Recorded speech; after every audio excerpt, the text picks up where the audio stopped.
Hi, Saxons. This is Ms. Masters, your North High librarian. Did you see this awesome book couch that I found for us? I'm really excited to have you guys back so that you can try it out for yourself. I know that the lockdown started getting boring a long time ago, but books can take you places without you ever having to leave your home. So they're great companions during the school closure. It's a little harder to find something you want to read when you can't browse all the books. So this week I'm starting a new thing called First Chapter Friday.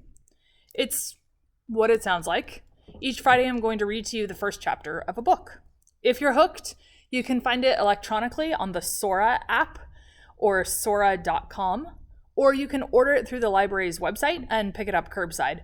That way you can see my beautiful face. If this week's book doesn't appeal to you for whatever reason, just wait for the next one. It'll be something completely different. I chose this week's book as part of the library's celebration of Hispanic Heritage Month. Every year from September 15th to October 15th, the United States celebrates the contributions that people of Hispanic, Latino, and Latina heritage have made to the country. For the next couple weeks, I'll be reading books by and about Hispanic and Latinx individuals. I would like to preface my reading of this book by telling you that I do not speak Spanish. I took 7 years of French in high school and college, so please bear with me if I'm butchering the pronunciation. Today's book is called The Education of Margot Sanchez, and it takes place in the Bronx, which is a borough of New York City. It's got a rating of 4.5 out of 5 stars on Amazon with several hundred ratings, for those of you who care about that sort of thing. At any rate, let's get started. Here's chapter 1 of The Education of Margot Sanchez by Lilium Rivera. A cashierista with flaming orange-red hair invades my space the minute I step inside the supermarket. I search for Papi, but he's walked ahead into his office already. "Look who's here!" the cashierista announces while eating some sort of pastry. "La princesa has arrived." I wince as she calls me by my childhood nickname and not my real name, Margot. The rest of the cashier girls give my preppy floral outfit a once-over. "What are you doing here?" She ignores the pastel de guayaba crumbs that fall on her too-tight shirt, which reads, "Mira pero no toques," a warning to the masses to look, but not touch, her looming chest. Before I can even respond, Oscar, the manager, comes up to me and places a protective hand on my shoulder. "She's helping us this summer," Oscar says. "Verdad, princesa?" "Well, more like supervising." I say this with just enough emphasis on the word supervising for the cashierista to shift her weight to her right hip. Oscar laughs at my work declaration/aspiration and offers me a pity pat on my shoulder. I take a good look around. It's been a while since I've been here. Sanchez & Sons supermarket used to be bright and cheerful, a welcoming oasis in a sea of concrete buildings. Now the blue paint is peeling, the posters are the same from 5 years ago, and there's some funky odor that I can't place. I spot a large sign with a banana dressed in a ridiculous Mambo costume. The banana smiles back at me as if she's in on the joke. And she is. Everyone is. My year at Somerset Prep is being scrubbed away with every second I spend here, and there's nothing I can do about it. "This is Melody and Annabelle. Say hello, girls." Oscar's gained weight since I saw him last, at my parents' annual Three Kings Day party. To combat his thinning hair, he keeps his head completely shaved. A Latino Mr. Clean. Here's Rosa, Brienne, Taina. These girls are just a couple of years older than me, but some of the other women have been working at my father's supermarket for a while. Some even have kids my age. The ones with kids are a little bit friendlier, but there's no point in remembering their names. I have no intention of staying here. "You look just like a Sanchez," one of the older cashieristas says. "La misma cara of your father." Thank you? I'm not sure if it's a compliment or if she's saying I look like a middle-aged man. The cashier girl from earlier continues to eyeball me. I locate the exits and make a mental list of the possible escape routes. There's not much else I can do. "Buenos dias, Señor Sanchez." A stock boy wearing a Yankees baseball hat tilted to the side and droopy, extra-large pants that fall off his hips greets Poppy. Finally, Poppy makes an appearance. I adjust my skirt and pull down my matching short-sleeve top. The blouse barely covers my big butt. I might be overdressed, but my stylish clothes are my only armor against perverted stock boys like this one, who now leers at me. Even with the hat, I can still make out his Dragon Ball Z spiked hair, gelled so hard that it looks like a shellacked crown. I stare him down until he looks away. It's 7 a.m. on a Monday. This is how I'm spending my first day of vacation. I blame my parents for this summer imprisonment. I was this close to joining Serena and Camille on their vacation to the Hamptons. 2 months of hanging with the only squad that matters by the beach. It took some serious scheming on my part to secure an invite from the girls, right down to me doing things I never thought I would. There was that time they dared me to make out with some nerd, Charles from English class. Serena and Camille were joking, but I did it. When I pulled my lips away, Charles's large eyes registered confusion, and then he turned bright red. What was truly messed up was that Charles didn't miss a beat. He covered up the embarrassment by laughing along with Serena and Camille. There wasn't much separating me from him. We were both outsiders in that school. Both didn't know how to dress, both surviving. Still, I ignored that awful pit of guilt growing in my stomach because taking that dare was worth it. There were other things I did. Denied my natural curls by straightening out my hair, stole some expensive lipstick, anything to make Serena and Camille notice me. My parents have no idea who I have to compete with at Somerset Prep. How far down I was in the social caste system until Serena and Camille took pity on me. If I was going to be the great brown hope for my family by attending this super expensive high school, I knew I needed to make friends with the right girls. Poppy said to me on my first day of school, "Don't waste your time with idiots. Always look for the kids who stand out." Camille and Serena stood out because they were popular, like straight out of a CW TV show episode popular. Fashion girls. I thought I was stylish, but I had no concept of what that meant, with my dated vintage dresses in too loud, tacky colors. I tried to explain this to my parents, but they called off my summer plans to teach me a lesson. Now, I'm stuck in their supermarket in the South Bronx, far away from the sun and the gorgeous Nick Green. Grounded. Stuck personified. "Take a seat," Poppy says. Chairs are arranged in a haphazard circle right behind the rows of cashiers. He points to an empty chair. "We're going to start the monthly staff meeting in a minute." I pull him to the side, away from the others. "I made an appearance." My voice trembles a bit for more dramatic effect. "Let's forget about this whole thing. I learned my lesson." "Not another word. Siéntate. Let's get started, everyone." The cashieristas gather around him.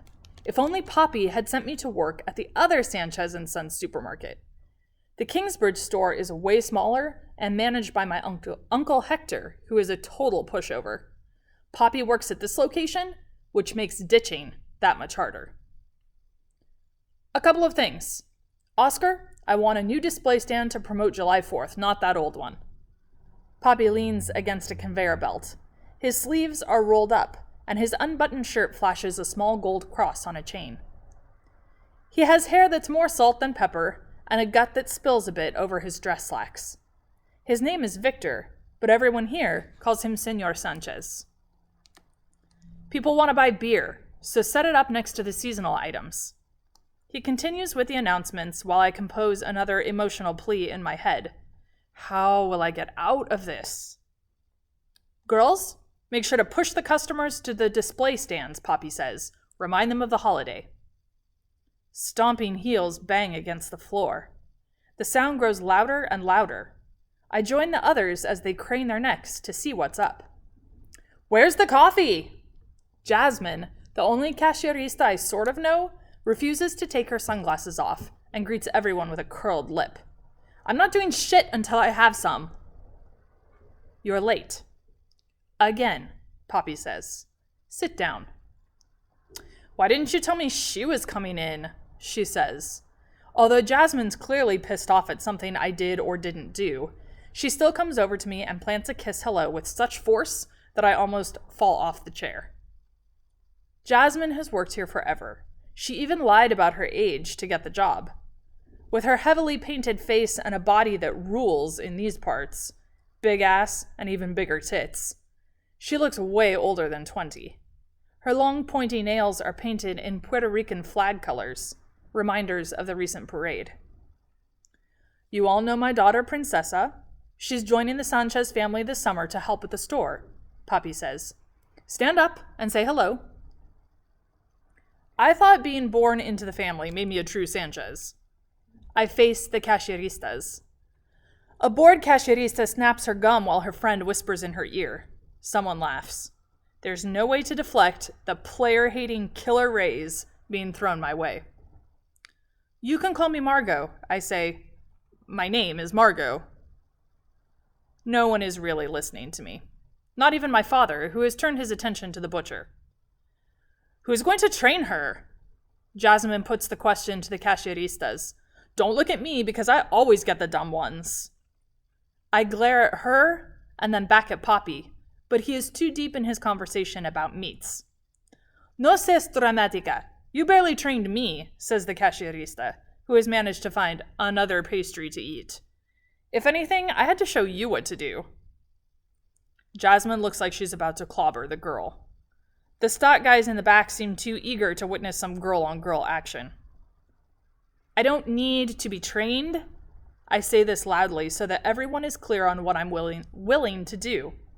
I'm going to help Poppy in the office. No, that's not what you're doing. Poppy squashes my dream. Jasmine, have Princessa start with the boxes in the back. I'm not unloading boxes. Not in these clothes, and not with the pervy stock boys. Seriously, I'm better equipped by a desk, I say. I can just answer the phones. This isn't up for debate. Jasmine, show her what to do. This is not happening. He never said anything about hard labor. Granted, I'm being punished, but I thought this was for show. Poppy didn't even want me to work at the supermarket. He was more than willing to ship me off to the Kingsbridge store, but Mommy put a stop on that. She wanted to make sure Poppy kept an eye on me. I don't understand why I can't learn a lesson in the comfort of an office. These boxes don't belong here. A familiar voice rings out.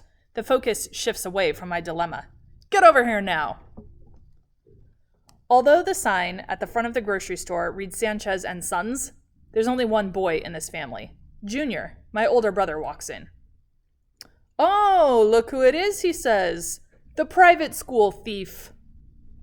My own blood shouts me out in front of everyone, but I won't take this quietly. I'm not the only bad seed in this family. Yeah, well, at least I didn't get kicked out of college. I work for a living, Junior explains to the cashieristas. I'm not trying to pretend I'm someone else. You know what she did? She charged $600 on Poppy's credit card. So what if she's only 15 years old? I would have called the cops. Cashieristas suck their teeth in disapproval. Junior's jealous because Poppy decided to send me to Somerset.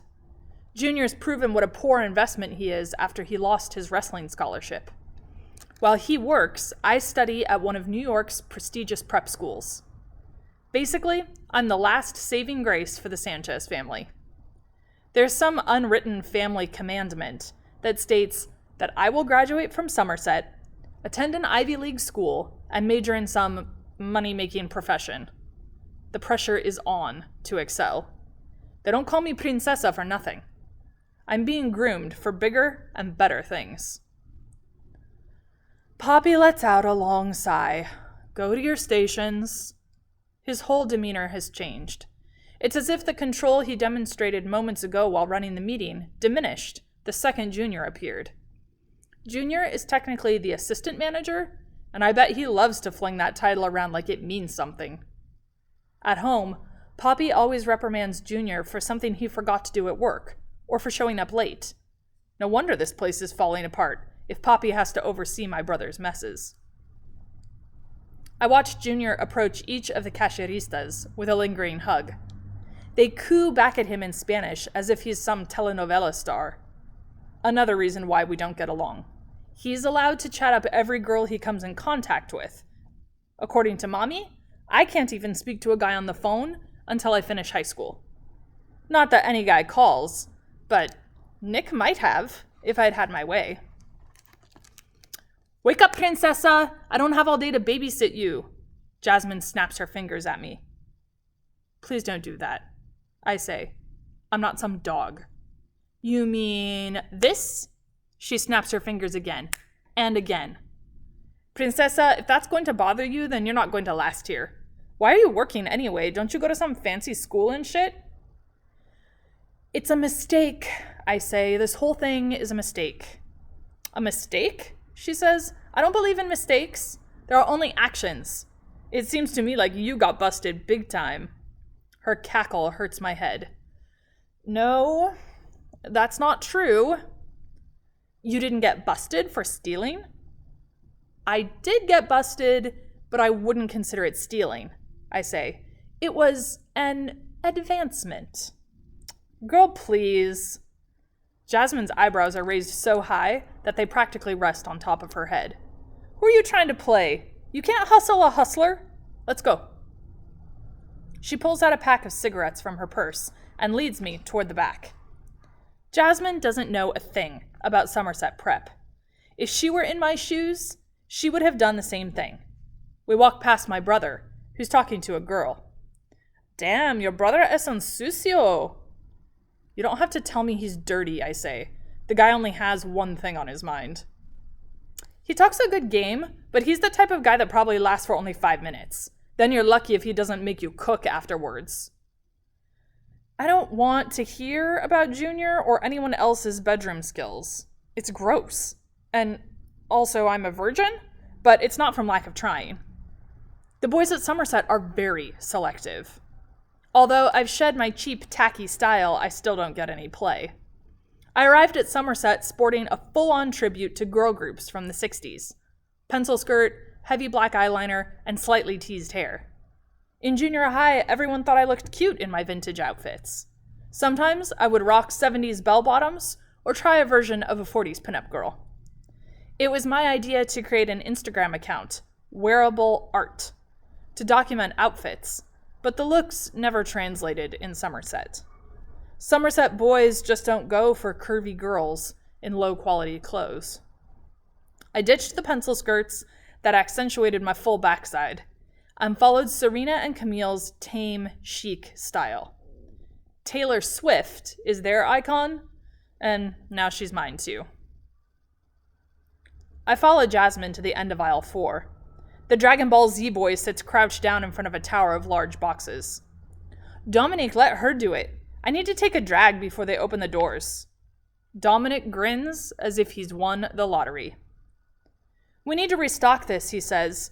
You know, the female feminine things, the shampoos, and this stuff right here. He points to an empty condom stand.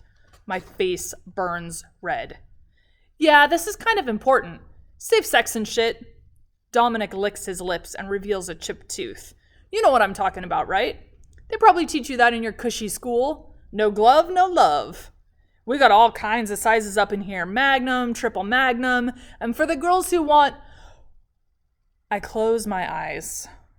I want him to shut up, but he goes on, enjoying every humiliating second. After that, I got some other things for you to unload, he says. Good luck, Princessa. This can't be my life right now. I grab my phone to text Serena and Camille, but there's no reception. Another cashierista walks by and laughs. Poppy is delusional if he thinks I'll stay locked up in this depressing grocery world.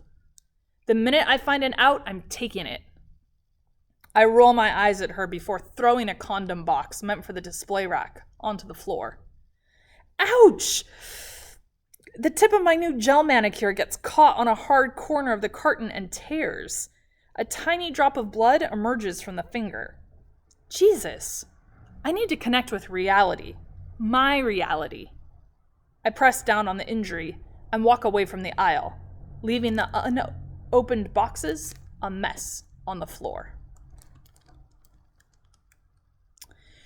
So with each order of deli meat that she slices, Margot can feel her carefully cultivated prep school reputation sliding away, and she is willing to do pretty much anything to get out of the punishment. Lie, cheat, maybe even steal. Her invitation to the ultimate beach party is within reach, and she has no intention of letting her family drama or the admittedly good-looking but outspoken boy from the neighborhood keep her from going. If this sounded like a book you might enjoy, you can find it both on the Sora app and in our library. Hope to hear from you soon. Have a great week.